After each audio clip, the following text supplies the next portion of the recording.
Today I'm going to show you how to make a wearable phone pouch with heart trims on the hems. We'll be using the card that we created in this movie, so if you haven't made one yet, you'll need to watch that movie and do that.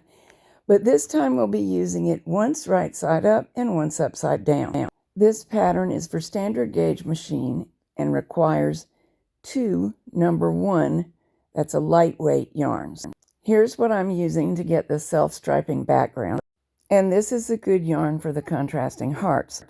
I'm knitting this fairly tightly so it'll support the phone and getting 7.5 stitches, 11 rows per inch. You do want to get close to this, but you don't have to be perfect because the pattern is so simple, you can simply tweak your stitch and row count to fit your phone. This one is a perfect fit for my Galaxy Note 10 Plus. This time we start with the hearts inserted into the machine upside down. If using a Brother or similar machine, set the carriage to KC, then bring forward some empty needles and allow the card to advance until you see some selection occur. That means we've reached the first patterning row. Lock the card there. It's even simpler on the Singer Studio family.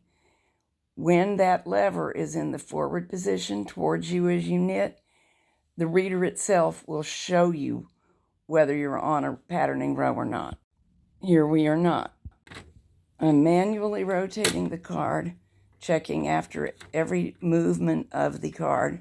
Nothing yet, so we're not to the first patterning row at the point where it engages with the reader, and now we are. Simple. The film clip you just saw had the bottom of the heart inserted first. Don't forget that for this first hem, we're doing the opposite. Insert the heart upside down. You will get a different pattern selection on that first row, but the first time you see it select, lock the card reader on that row. Cast on 38 stitches using E-wrap. Set the carriage to knit stockinette 1 whole stitch size smaller than the main knitting and knit 12 plain stockinette rows. Now turn up the stitch size, insert color 2, set the card to advance, set the machine to knit Fair Isle, and knit the 6 heart rows. Brother knitters, remember to push in your top center button. Singer knitters, remember to turn the dial till it reads Fair Isle or knit in. Knit 2 more plain stockinette main yarn rows. Lift the E-wraps and hang them on the working needles to complete the hem. Knit 150 plain rows. You may adjust this to fit your phone perfectly. To make sure of a good fit, fold the fabric halfway when you reach the row count you think will work before knitting the second hem.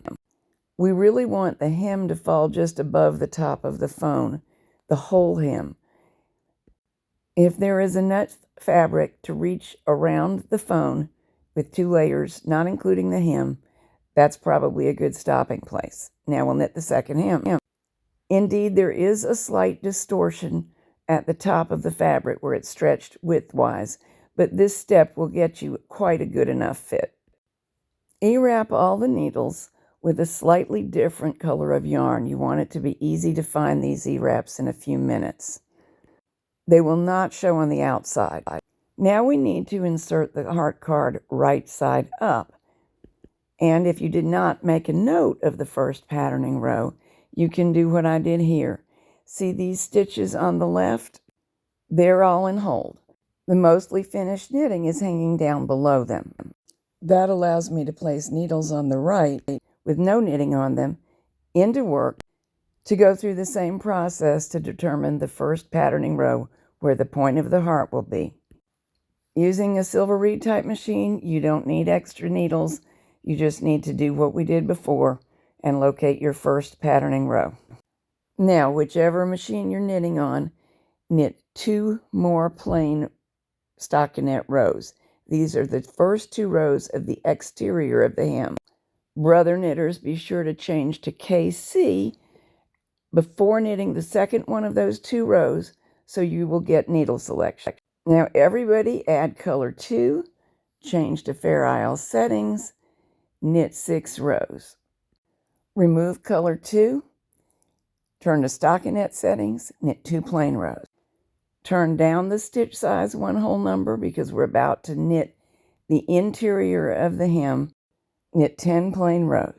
So now here is a bottom point of a heart, and here is the top of a hem that's going to flip to the inside. To make that happen, we want to lift and hang the most recently made row of E-wraps, and this is why we made them in a different yarn. Makes it so easy to locate them and hang them on the working needle. Now bind off any way you like, binding off both the stitch and the E-wrap simultaneously, and that will close this hem. I'm binding off here with the chain stitch around the gate pegs method. Remember to pull the hem lengthwise. The top hem has been pulled lengthwise. I'm using the loom tool again, as I did with the baby hat. The bottom hem has not yet, and you can see the difference in appearance. To make the neck strap, hang near the center of one top hem, but just skew it slightly off on 3 needles and knit as much length as you want for the neck strap. For most women, that's going to be at least 22 inches to make sure it goes over the head. You may make it longer so it hangs lower on the body if you wish. When the length is adequate, hang right next to the original area that was hung, so that where they touch is the true center of the fabric, and bind off. Do exactly the same thing on the top of the other hem, with the difference that you only knit about 2 inches worth of length. When the final end has been hung and bound off, use a latch tool to pull the yarn tails in between the layers of the hem. All that's left to do is seam the edges together on both sides of the pouch. If you want to do it by hand, you certainly may, but I think this is a good time to experiment with using the sewing machine because it makes a nice, tight, supportive seam.